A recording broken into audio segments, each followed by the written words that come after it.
What's up, y'all? It's your girl Sakina, and I'm back for another Married at First Sight review. This is season 11 episode. I don't know, y'all. I don't know why I'm getting worse with the episode numbers, but like I said, it'll always be in the title. As y'all know, I am going to Tampa today, so I am trying to get ready for that. Luckily, this episode was very short. Well, my notes were short, so I don't have to worry about that. But we could go ahead and get into it. So like I said, this episode really wasn't much. It talked about the anniversaries. We are, 5 weeks out? I think it's 4 weeks until decision day. Now, so they're about 30 days in. Oh, a month. But we can talk about Woody and Amani first. Now, they're at the house eating breakfast. That's Amani's favorite thing. Woody gives her flowers, the typical thing that they go through pretty much every Saturday or every morning. I think that was Saturday, but nonetheless, they go over budget because she's concerned, they're pouring up mimosas and she's like, look, the best champagne is a little expensive, so we need to budget all of our expenses and see where we can go from there. Now they start talking about dates. Woody is willing to spend about $150 a week on a date. They want to do a date a week, and of course that totals up to $600 a month. Now she's concerned about that because she's like, you don't have to ball out of control to do a date. We can just go to the movies. It's not that serious. It's not that deep. And I totally agree. Dates don't always have to be extravagant meals and things like that. It could be a picnic. It could be the museum. It could be a walk, whatever. It could just be something real intimate between you and your husband. It don't have to be, high end. Now, they start talking about clothing. For women, like Woody said, our clothes expenses are totally different. For women, we do have cheaper clothing than men. We tend to be able to find a little more bang for our buck sometimes, whereas men, their clothing is expensive as hell. And I know I said if I want a son, I know I'm gonna have to spend some money on him because clothing just costs so much more than little girl clothing. But anyway, outside of kids, he spent a band on his clothes, and that's not even for a whole outfit sometimes. But he did say, you got to spend the money that you make, and I agree with that. But damn, Amani is a little worried because she's like, obviously he spends his money a little frivolously compared to me. That worries me a little bit because I want to be able to be financially supported. So, she has her concerns with that, but I just feel like they'll get it under control. Or if he don't get it under control, she will for him. Now, it's their anniversary day. Well, not anniversary day. Actually, before that, Woody goes to the jewelry shop and he buys her some studded earrings. And I love that. I love a simple stud. Nothing extra. I don't really do pearls or, nothing like that. I really don't even wear dangly earrings. I just do hoops. That's my favorite thing to wear, hoops or a stud. But I'm trying to step up my earring game a little bit and try to, get out there a little bit more. But I do like the fact that he got her that. I thought he was gonna get himself a new wedding band. I need him to do that next, though, for real. But anyway, it's their anniversary day, and Amani is singing, do you know what today is? It's our anniversary. I said, go ahead. And it looked like they was singing to each other, and when they was sitting down, they was grooving. They're so cute, y'all. But Amani did say that she's not in love with Woody yet, but she definitely is feeling the likes, the connection is growing. They're there emotionally, mentally, physically. So they're connected, but she is not in love yet. Now, I do like the fact that she's definitely firm in where she stands with this love thing, that she's not bending because he's saying it. So I'm here for all of that. Now, Woody is saying that Amani is definitely changing him. He's doing things that he's never done before. So obviously he's digging his wife. I love the fact that he is very open about it and letting her know how he feels about her. I love it. Now they start looking at their wedding pictures. Their wedding pictures look good. It does look like they have been around each other for more than a month. They look like they have some history. And Woody did say that he loves her and they kissed, and she likes the fact that he says, I love you without having to be told to do so, or, her throwing out a hint or whatever the case. So, this is helping her grow a connection with him. She said that she could see herself saying, I love you soon. So, later on that night, he gives her with her earrings that he got from the jeweler, and then she gets some sex coupons. So the sex coupons was sex in the shower, a quickie, foot massage, and like all this other stuff that really could benefit him as well. I was like, you ain't slick, Woody. But she cashes in her foot massage, and I was like, I can't do it. One thing about me, y'all, one of my biggest pet peeves, top 5, it might be number 1, is somebody touching my feet. I don't even get pedicures, to be honest, because I don't feel like I need them, and I don't like people touching my feet. Like, I will be ready to fight. My mom knows not to touch my feet, but she does it sometimes, and I'll be ready to fight her, but she knows she my mama, and I can't swing on her. That be the thing. But anyway, enough of them. We know they still locked in. Same thing every week, and y'all know who we gonna go on to next, which is Amelia and Bennett. Now, Bennett meets up with his friend, a very interesting friend. I think her name was like Molly or something like that. I can't remember, but Molly, we're gonna call her Molly. No disrespect, sis, if I get your name wrong. I didn't write it down. She has a stuffed animal duck named Yodo or something like that, and he apparently talks. He's supposed to be an angry bird, basically, because he be pissed off all the time. Apparently, Yodo, the duck, be asking about Bennett, so, you know, he had to come to this lunch, too. Now, she brings her tarot cards to tell Bennett about his relationship with Amelia. No, sis. I'm not trusting your tarot card reading capabilities, because she was just like, oh yeah, there is, y'all gonna live outside, and 2 people outside, so y'all gonna be in love outside. No. One thing that did stick out when she was like, you know, basically they're blinded by happiness, like they need to deal with that. I feel like, okay, you might assess that a little bit, you know. As far as that other stuff, sis, you was just reading what was on the card, like the pictures, not really going into detail. I don't trust it. Don't really trust that. So then they talk about the residency. It's still out of sight, out of mind with Bennett. He don't have that to do right now, but he is gushing over Amelia, saying that he really likes her. You know, she's easygoing, blah, blah, blah. As he's doing all of this, Molly interrupts and was talking to the duck and was like, oh, do you want some bird seeds? Because I noticed you haven't touched your potatoes. To a stuffed animal, y'all. Like, girl, what the fuck? And Bennett even started laughing like, this is some bullshit. She even goes as far as asking the waiter, does he have any bird seeds? He was like, yeah, I'm gonna check on that for you. I'm sure he went to the back to the service station and was clowning her ass like, she's crazy. But anyway, yes, Amelia goes and meets with her friend, and they talk about the anniversary. You know, she's gushing over Bennett as well, and she's gonna write him a song, or she's written him a song for their upcoming anniversary. So they go on a hike on their anniversary day. They're having a good time, and this is where Bennett tells Amelia that he loves her. And then they film on the couples cam, and Amelia says she loves him too. So they're really in love now. You know, it's official. The feelings, the chemistry, the flames is all there. I thought Amelia looked really cute in the couples cam. Like, she didn't have anything on. Like, I don't know. It's something about her that looked really pretty in that scene. But they end up going home, and he gifts her with a blender. A Ninja blender. I have that blender. Truth be told, I don't like it. So if y'all don't have a blender, y'all looking to get the Ninja blender, I don't like it. I mean, it does what it does, but I really am waiting to get a Vitamix. Like, Lord, bring it down to me. Place it in my lap, please. But, yeah, he didn't give her no gift bag or nothing. I'm like, okay, we just pulling out. Okay. And then she sings the song. The song is very beautiful. You know, he's into it. They're hot and heavy. And then they read their vows to each other, because the experts gift them with their own personal package. And they read their vows. And Bennett said that the whole situation is surreal. So we already know. Like always, they're very much so in love. Now we can talk about Miles and Karen. Y'all, we just getting through it. We only 9 minutes in. I mean, I guess. But, yes, Miles and Karen, they're out in an empty space with some trees.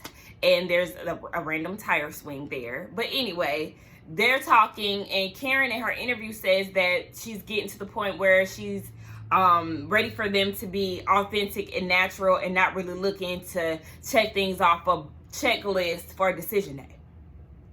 Y'all, I'm tired of getting into Karen's ass. Like, I'm tired of reading her.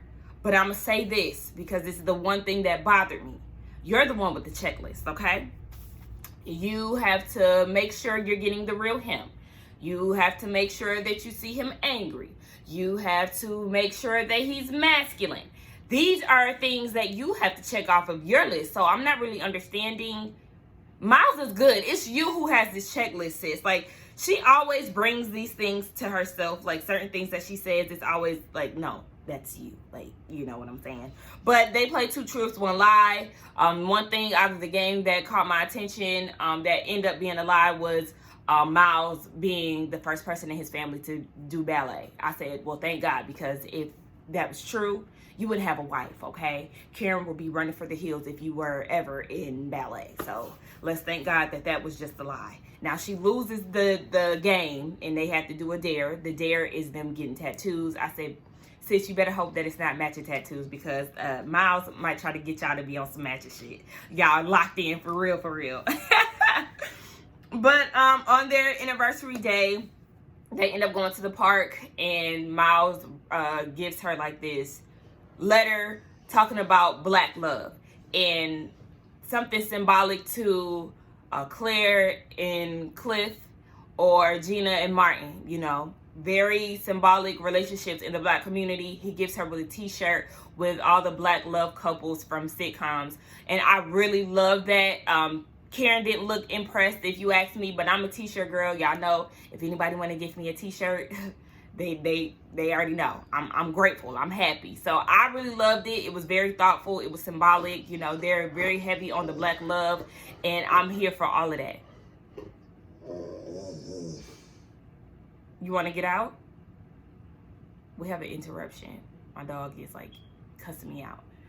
But anyway, yes, I love black love, and I love seeing it on TV. So I love that him and Woody are really pushing that narrative on TV. Like, that's right, y'all. Make sure that y'all make that known that black love does exist, baby. But he would really want them to go out to a restaurant, but coronavirus is very much so present in this episode. So yeah, they can't do anything because everything is shut down. Oh yeah, side note, me and my best friend was trying to figure out what sign Karen is. I was like, maybe she's an Aquarius, because she seems pretty shut off sometimes. You know, my best friend is an Aquarius.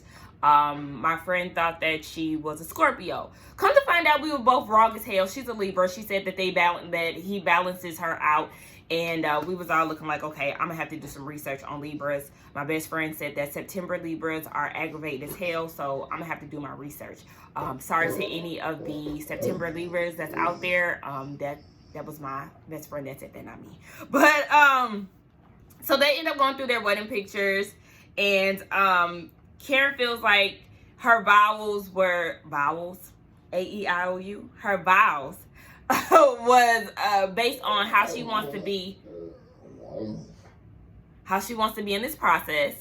So she didn't want to make any promises or whatever. It was just all based on how she wanted to carry out this whole process. And she feels like they are in a good place, but they do have a long way to go. And Miles said that they're good to go as well. He's just waiting on that intimate part. And I just feel like you wasn't slick in that scene, because you was definitely having your hand on that thigh, trying to slip your hand under her dress. If it was a little rocky here, yeah, I'm getting through this review. You gonna stay in here till I'm done. You shouldn't have brought your black ass in here. Now, anyway, and by the way, yes, I do love Karen. You know, I be reading her sometimes, but I do love her head wraps. Her head wraps are always cute. Sis, I'm here for all of that. I love the naturalness that the black girls are bringing into the season. The black love, the black wraps, the head wraps. Yes, I'm here for all of that. And I guess we can, oh yeah, we need to talk about this outing that Karen and Miles had. Now, with Woody and Amani. They were color coordinating, Karen and Miles. They looked really cute. I love the whole yellow and blue thing. Hold on, y'all. Sorry. But anyway, yes, Miles and Karen were matching. I loved her head wrap in that scene as well. It was really cute. Now, Miles asked, what have you learned about yourself in these past 4 weeks? He asked Woody that. And then he said patience, which him and Amani both agree that they've learned some patience out of this whole thing. And then Karen says that she learned that she's hard to read. So then Miles goes into this whole thing, giving examples of how she's hard to read. You know, he wouldn't have known that she found him attractive had the doctors never stepped in. You know, how she just never says how she really feels. And she's looking like, I know this nigga is not sitting here running his mouth about our problems. She did not like that, but she held it in or whatever.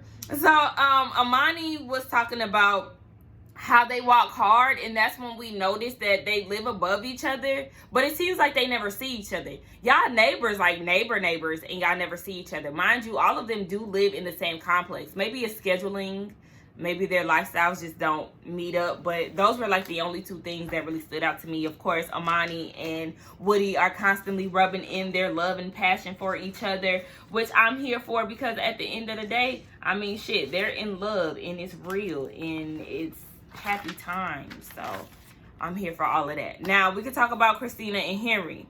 Now whose friend comes over? Henry's friend comes over. Kristen, old girl who was acting like a bitch at the wedding, who was judging Christina for doing the show, yet your friend does it as well. But anyway, yes, they start talking about the deal breakers. Henry tells her about the deal breaker and because of him lacking confidence and all of that.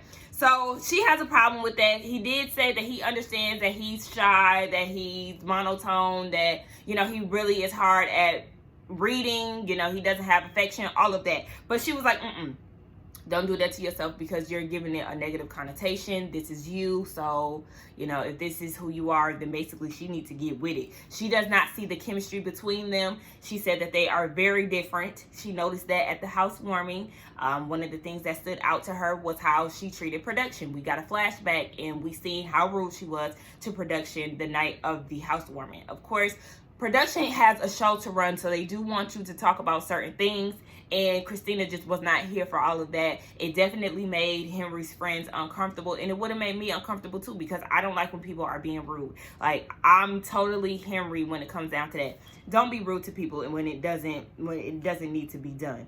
So yeah, she was like, I don't really see it for y'all. It just does not align with your personality, and they're very concerned about, she's concerned about him changing who he is and him not being emotionally fulfilled. I feel like her feelings for that is very valid, and I can understand why she's being protective over Henry, because he does lack confidence, and I mean, she knows him better than Christina, so it's like, bitch, back up off my friend, because you really don't know him. So I understand. Now Christina meets up with her friend. I really like her friend. I don't know his name. I didn't get it down pat. But in this scene, the camera situation was very DIY. You could tell that coronavirus had stepped in. The camera crew was out. It looked like maybe one cameraman was there, or somebody was there on their iPhone with a shaky hand and bad angles. So Christina and her friend are talking. She mentioned the fact that her and Henry has not had sex. She said typically with any guy that she meets, they getting it in on the first week. Did she say the first week? No, she said the first night. And I was like, how? No, I'm kidding, y'all. I'm just playing. But the fact that she's wanting to have sex, it's like she's relying on sex to be their connection. And it gives me insight on how she dealt with her previous relationship. It was kind of like, it seems like sex might have been the binder or the glue that kept them together despite all the toxic shit that was going on. Sis, you don't have that man. Like, she's just annoying as hell to me. She also mentioned that she thinks that her and Henry are just friends, and this was the first time that she said this out loud.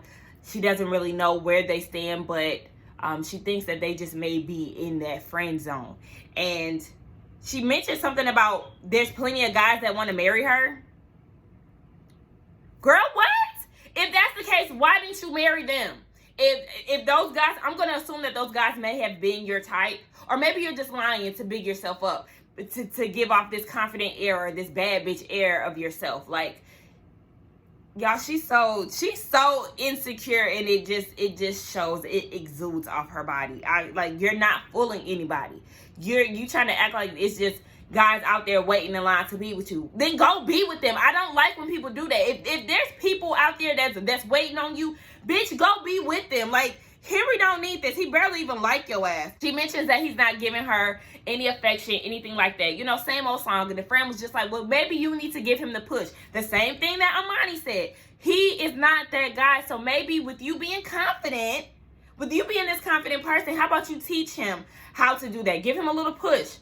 Start it. Miss Confident. Like, you don't have no confidence. So I don't want to hear that shit.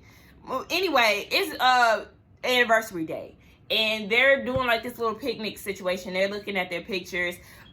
Christina's being shady as fuck, talking about, oh, look, this is before we knew each other, huh? Better times, huh? You know, being very shady, being very passive aggressive. Henry is catching all of it. Like, I peep that you're doing this shady shit. Like, it's very uncomfortable, and he don't like that. It got him wondering whether or not they're on the same page. They both wonder if they're on the same page. And then Christina is questioning if she's going to spend her entire life with Henry, all of this. So then Christina asks, where are we? Henry peeps that, you know, every day is different with them. He's different from any of the guys that she's dated in the past. It is what it is. And then all of a sudden, she has this epiphany. Christina has this epiphany and was like, wow, that's the thing. I need to stop comparing him to my exes. Duh. I thought you figured out why y'all were together a few episodes ago. So where did this epiphany come from? Like, I thought this was figured out already. This is the thing that gets on my nerves about them. Whatever. She just said that they need to that they need to work on it and they need to communicate more. Y'all had the same issue or revelation the other day, and then boom, he said that he had, you know, confident issues that stem from childhood, and you told him to get over it, and then you were turned off. Now all of a sudden you get it again. I don't have time for them. Anyway, let's talk about Olivia and Brett. Olivia asked, what's the name? I was about to say Miles. Asked Brett, are they okay? Because of course they had that little argument last week or yesterday. It was yesterday in real life. And Brett says that he doesn't have any issues, you know, yada, yada, yada. She feels like she's overwhelmed because she can't understand her husband. They get on the phone with Dr. Kyle, and she's concerned that he's putting on for the cameras. She is not getting the same person that she gets at 11 p.m. when the camera crew is gone. You know, they even did a little flashback. Apparently, they have cameras in the house, which I don't really like that. If the camera crew is gone, bitch is gone. Because what if they was getting it in on the couch? Like, that would have been recorded. You know what I'm saying? But they show it, and it definitely seems a little bit more intimate. It seems a bit real. I was like, okay, I like this. You know, it's cute. They're kissing. We finally see them kiss. He's putting her on his lap. You know, it's very much so affectionate. But then she said when the camera comes on, she feels like he's laying it on thick. He's being fake. And I feel like it's not even him laying it on thick. I feel like, yes, he does say that. Sometimes he says corny shit. Sometimes that's like, now we don't believe you. But then also I feel like he's being a sarcastic asshole. And it's like, gotta turn off this heat. It's hot. But it's like, sir, you're being a sarcastic asshole, and that's not okay. So he said that he is a bit reserved off of camera to protect their relationship. Fake shit. No, you're not. Because if that's the case, you would not take jabs at her on camera, being a sarcastic asshole. So what part of the relationship are you protecting? Because it's damn sure not her feelings, because you always trying to attack them. She just feels like, you know, you just fronting for the cameras. He feels like if that's the case, then I would have been with some fake shit. I feel like me being on this webcam or this FaceTime therapy session with Dr. Kyle just shows that I'm being sincere in the situation and I'm trying to make it work. Dr. Kyle was like, what's the real issue? And she wants to know if Brett is here for the right reasons. He says yes, but she doesn't believe him. She's like, look, I just feel like you know, same song, like I said, putting on for the cameras. So she was like, when I'm expressing myself to you, is to work it out because I care. It's strong, like we trying to work it out. I'm not trying to escape the situation, because she did mention to Dr. Kyle that this fool called me insecure because I was expressing my feelings. So then that's what she was like, it is what it is. Like, I'm trying to tell you what's up so we can fix it. Like, I don't need you trying to shit on me. And because Brett was like, well, it comes off mean sometimes. She comes off mean sometimes because she feels like you have a strong personality, so she got to stand firm in her word, because you gonna come at her with all this sarcastic stuff, and she got to stand her ground. She means what she says. She said how she feels because that's how she really feeling. She want to fix it. And, you know, I feel what she's saying with that. And Brett also made a valid point. He said, I feel like whatever I say to listen to what you're saying, or you know, whatever my response is, you're going to feel like it's disingenuous. So it's like a catch-22. And I feel him on that. It's like, yeah, I mean, but if I tell you how I really feel, you probably gonna think it's fake because, you know, whatever. But y'all, it's just the same old song with them. They end up working it out. Dr. Kyle was like, all of this stems from fear. You know, both of y'all have fear of this going wrong, but they gonna figure it out, or I guess, or whatever. So then, later on, Olivia kind of pulls the same thing that she pulled at the restaurant and was like, one thing I need you to stop doing is the sarcastic jabs. I do feel like she could have been a little nicer in her delivery, because Brett did say that that was an issue for him. But, you know, she just said, when you do the sarcastic thing, it's harmful, and then I get defensive because I feel like you trying me. I feel like you trying me. No, let me stop. Anybody know Precious? That's from Precious. But anyway, she just said during the argument, she feel like they need to stop and readjust their attitudes and their demeanor so they can get past the argument. And Brett wants her to trust him. He said that he never lies. Okay. And then on their anniversary date, they watched their video of the wedding, and it was cute. You know, Olivia definitely felt good about it. She said, look, we need to watch it every week if that's the case. Like, we need to be reminded of what's to come or what we got into, you know, the whole reason why we got married. So, you know, she said she's hopeful for the future. And that was pretty much it of the episode, y'all. It really wasn't giving anything. Like I said, I'm glad because I do have some things that I need to do, so I was able to get through this review. I hope that it was enough, y'all. It really just wasn't doing anything. I really feel like this episode did not need to be 2 hours. But anyway, y'all, thank y'all for watching my video. Stay tuned for the vlog. I have to continuously remind myself that I need to record. I need to create this vlog, so I have to record myself randomly throughout the day. But anyway, yes, y'all tell me y'all's thoughts. Oh, Jesus. Don't forget to like, comment, and subscribe to my channel, and I will see y'all in the next one. Bye, y'all.